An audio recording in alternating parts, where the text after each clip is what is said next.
Okay, all right. What's up, everybody? Welcome to our channel. We are the Mickelson twins. My name is Christian, My name's Rasmus. and we've been doing Kindle publishing. I've been doing it for around 1.5 years now. Yeah, and I've been doing it for about 1 year. Yeah, so we know a lot about Kindle publishing. It's allowed us to quit our jobs and just live off of our online businesses. And one of the big things that's changed a lot recently with Kindle publishing is how much Audible has exploded. Audible has gotten huge, so that makes up a big part of our income now. And we're going to share some things, like the title says, the 8 things we learned to make a lot of money on Audible. All right, let's start. All right, first up, we want to be completely transparent about everything. We don't want to hide anything. So the first one, we'll start with how much are we making on ACX. So this here is my screenshot of my dashboard from March. We're now in April, so I don't know how much I made because you don't know until ACX pays you. But I had 2,281 sales and 23 bounties. Each bounty is worth $50. That's conservatively, this is over $5,000 from ACX in March. Hopefully closer towards 6 or 7. And then next, I think each sale is about $2-ish. Yeah, at least for us. Yeah. All right, so this is my income report from February. I made $1,700. So I'm still in the process of building mine, but clearly that's still pretty good. And it used to be a small percentage of my Kindle business. It's now like becoming more and more. Especially considering how people don't really, they focus on ebooks and paperback books, not as much audiobooks. They don't realize how much audiobooks can actually contribute to their business. So let's get started with the 8 things we learned. So the number one thing is niche selection. You're going to want to go into niches that sell like crazy on Audible. And different niches sell differently across different platforms. So the ones that sell the most on Audible is the entire self-help niche, which covers a ton of other niches. So self-help, anything self-help related sells like crazy. Business and investing books. A lot of these books are like things that people would listen to in the car, things like that. Make money online niche. Fiction does great on Audible. I have a lot of fiction books, probably close to like 25 now. They do really good on Audible. Romance as well, romance, erotica books. And then there's a lot smaller ones, like very specific ones that you don't really think about, like language instruction, teaching someone how to speak Spanish, things like that. I'll move on it. And then cookbooks, for example, they sell really well as paperback books and ebooks. Audiobooks, they basically don't sell. Yeah. So that's things to remember. Yeah. You should still put your cookbooks on ACX, but we'll talk about that later. So that's the number one thing. This is probably the biggest difference maker in how well your audiobook's going to sell, the niche that you choose to publish in. All right. The second thing we learned, make your audiobooks at least 3 hours long. So ACX has, you can decide the prices yourself. ACX decides it for you. If a book is at least 3 hours long, what is it? What is it get priced at? Look, it's right there. Well, yeah, it says 7 10. So it's about $10 if it's 3 hours long. No, it goes up to $15 if it's 3 hours long. Yeah. So that's, if you can, you want to make it at least 3 hours long. Yeah. Well, it's all right here. Yeah. So any books that's 0 to 1 hour gets priced at $3.95. 1 to 3 is $6.95, and then 3 to 5 is $14.95. So you really want to hit that 3 hour mark because that's a big jump from $7 to $15. Then also once you hit 5 hours, it becomes $20. 10 hours becomes $25. So the longer, the more expensive these books get. And the way you make these books long is by adding teasers at the end of your audiobooks. For example, if you have a book called Social Media Marketing and it's only 2 hours, 20 minutes long, you can literally take 40 minutes of another book. By the same pen name. Right, by the same pen name, similar niche, some self-help book, for example, and add that at the end to make it reach 3 hours. Yeah. Because your customers are also going to like that. They just get free content. And then number 3, this is huge, create bundles. Bundles are big in ebooks and paperback books, but a lot of people neglect it on audiobooks. What percentage of what you make do you think is from bundles? A lot. Over 50%? I don't know. I just recently came out with a bunch of bundles, so I don't know yet. But bundles make a lot of money. Because one, they increase the size of your library. Just one bundle counts as a book, a completely new book that you didn't pay for to have written. So because of that, it increases your sales. There's more content out there, more visibility, more sales. And then these bundles are normally, they're always longer and more expensive books, which means you get high royalties. So I have a bundle that's over 10 hours long. So that sells for $25. And you get paid 40% of that $25 sale. That's over $10. I think that's a $10 royalty, which is crazy. And actually, people don't realize this, but the longer and more expensive your books are, the more they will sell. People would rather buy a 3-hour long book than a 45-minute long book. So it's going to sell more. Even though they're more expensive, they will pay for it because, like I said, people want long books. And Audible works differently if you're not aware. They have these things called credits that they give to Audible people with like an Audible membership, where they get books for free, and they're obviously not going to spend their credits on a cheap short book. They're going to spend their credits on a long expensive book, but you still get paid the same. Mm-hmm. And then this is a very important thing. You can only bundle every book once. On Kindle and CreateSpace, you can create all sorts of crazy combinations. Just ridiculous combinations where you could just have hundreds of bundles. I think some people do that. I've never done that. But Audible is strict about only having one book in every bundle. No, not one book in every bundle. Every book can only be included in one bundle, or else you don't want to get in trouble. So just play by the rules and only put them in one bundle each. Mm-hmm. So that's the 3 out of 8 things. Oh yeah, and here's what some people don't know anything about bundles. This is what it looks like on Audible. So this is a 5-in-1 bundle, 13 hours long, sells for $25. They literally took 5 individual books and they put it into one, and it didn't cost anything. Yep. They didn't have to get it re-narrated. Nope. They literally just put it together. Yeah. They had to get a new cover. And this bundle makes more than each of these 5 books does on their own. Definitely. Yeah, exactly. There's $10 royalties per sale. $10 royalties, which is crazy. And a lot of people don't know how to put together bundles. It can be a little complicated. You have to download audio files. It's different than normal audiobooks. So let us know. We could show you exactly how to make ACX bundles. So like, comment, subscribe if you want us to make a video about that.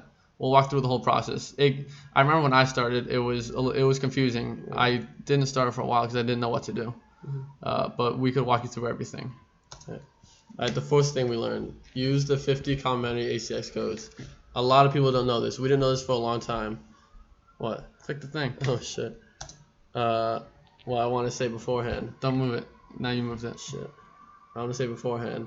What? It took me at least a few months to find out that these codes even existed. A lot of people don't know they exist. Right. They have no idea. Right. But they're a game changer. When the code is redeemed, the buyers pay nothing, but you still get paid the royalty. Yeah. So you get these 50 ACS codes. The buyer does not pay anything for the book, but you still get paid the royalty for the book, which is crazy.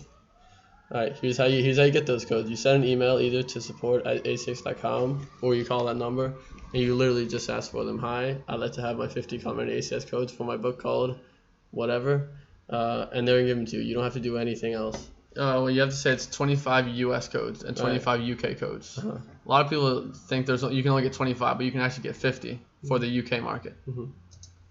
Then you can use these codes. You can send them to your email list if you have an email list, or you can hire a VA to put them to use, which they'll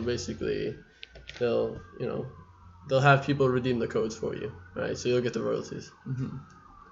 Now number 5. Thing that we learned is very important is hire a high quality narrator. So you want to hire an experienced narrator with a good voice and shows good enthusiasm. You really could just listen to the auditions that you get, and you know what's good from bad. So for nonfiction books, some people try to overcomplicate things. The difference between male and female does not really matter in sales. You just want the narrator to be congruent with your pen name. So if your pen name is Mike Smith, you want a guy to narrate it, and vice versa. But for romance, I've done a lot of romance books, so that's why I'm just throwing this in there. You want to use female narrators. Even though women are the ones consuming the books, you should still do female narrators. I'm not exactly sure why, but that's how it works. So that's how I do it, and it works. And also, people always ask, how much should you be paying? So you want a high-quality narrators, but you really don't have to pay more than the $50 per full hour. You can still get very good narrators in the $30 to $50 range. I never pay above $50. And like anything, just negotiate the best deal, work out, talk to different people. You're negotiating at this point. So work with the best narrator because it'll be worth it in the end. Now, how to find narrators. There's two different ways. You could either put your audiobook up and then just wait, and auditions will organically come in. Sometimes they flood in. Sometimes you won't get one for a week. So I normally just wait around. If I don't get any good ones, then I'll go out and find narrators. A lot of people don't know you can do this. But there's a page on ACX where you can sort by these filters here and find the narrators that you're looking for. And then you can message them, ask them if they want to audition, talk to them. So this is definitely, go out and finding your own is definitely the way to find the best narrators. Right. The sixth thing we learned, have a very good retail audio sample. So it's basically like the trailer for your book. It's extremely underrated. Yeah. Almost everyone will listen to the audio sample before purchasing it. It's like a second book cover. Make them want to buy the book because of the retail audio sample. Most narrators on their own, they'll just take chapter 1 or the intro and just set that to be the retail audio sample. Remove that, find the best part of the book, and make that the retail audio sample. It makes a huge difference. Yeah, I used to not think about this. It makes a huge difference. I used to just accept whatever they put up, but now I'm always like, no, that's not what I'm looking for. I need. Then I'll normally find it myself. Right. The part that I like the best. Include the best and juiciest information from the entire book in the audio sample. Yes. Exactly. So then they hear this audio sample, they're like, wow, I just listened to 2 minutes and I already learned a lot about keto diet or investing or cryptocurrencies or whatever it is the book's about. Mm-hmm. So then that's going to make them want to buy it because they already have a good impression of your book. Mm-hmm. This is something we recently noticed. We were making this mistake for a long time. Yeah. We changed it about maybe 2 months ago, and since then, our sales have gone up a lot. Yeah, it makes a difference. You don't think of it. I don't know. I've never heard anyone tell me this, but it makes a big difference. Yeah. So it's something things you just learn from being in Kindle publishing yourself. Yeah, so that's something I focus a lot now. Now the seventh thing is, this might seem obvious to some people, but some people still don't get it. You always want to pay for your narrators per full hour. Don't do royalty splits. You will lose money over the long run with royalty splits. For royalty split, so you get 40% royalties per sale, and then with royalty split, you're splitting the royalties with the narrator, so you're only getting half of the 40%, so you're getting 20%. And honestly, these are not big royalties you're getting, and so you always want to get the 40%. You can never get $10 royalties with a royalty split, but you can paying for a full hour. And then the one potential exception would be cookbooks. But for a lot of cookbooks, you would still make money because this is a long-term game. I have cookbooks that over 5 months has like 5 sales in total. Yeah. I feel like those are not going to make the money back. So, if I paid per finished hour, with the royalties, when you do royalties, but you start at 0, make 5 sales. Even if you made $1 each, you made $5, whatever. Yeah. But you definitely can't lose money. Yeah, that's something to keep into consideration. Yeah. But also with the ACX codes, you get those redeemed. Right. We haven't really done the math to see if it's worth it. I mean, I actually do. Sometimes I do royalty split with cookbooks. Sometimes I don't. That's up to you. Yeah. You figure that out. It's 50-50. Yeah. So how I feel is paying upfront is an investment in the audiobook that will be made back over time. Even if it's 12 or 18 months later, you will make the money back. You should have that long-term mindset. You're going to make a lot more ROI.